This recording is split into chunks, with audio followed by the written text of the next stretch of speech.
100-র মধ্যে তাণ্ডব আর বরবাদ কোন সিনেমাটাকে কত পয়েন্ট দিবেন? আমি যদি বরবাদকে 10-এ 10 দিই তাহলে আমি তাণ্ডবকে 10-এ 10 দিতে পারবো না। 10-এ 10 দেওয়া পসিবল না। 10-এ আমার সর্বোচ্চ 8 দিতে হবে। তাহলে কি তাণ্ডব বরবাদের মতো সুপারহিট হচ্ছে না? না, বরবাদ বরবাদই, বরবাদের মতন তাণ্ডব আসলে হচ্ছে না। কারণ বরবাদকে তাণ্ডব দিয়ে আসলে সম্ভব না। তাণ্ডব বরবাদ বরবাদই, বা বরবাদের সাথে যদি তাণ্ডব কনফেয়ার করি তাহলে কখনই সম্ভব না।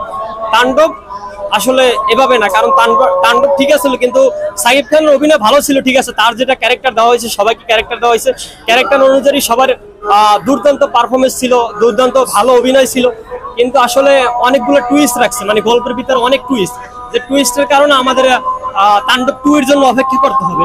আসলে আমাদের এখানে গল্পটা শেষ করতে পারতো। অনেকগুলো টুইস্ট, যে টুইস্টের কারণে অনেকে গল্প বুঝে নাই, অনেকে সিনেমাটা আসলে এখনো মাথায় নিতে পারছে না আসলে গল্পটা কোথায় গিয়ে গড়িয়েছে, কোথায় যে থামবে।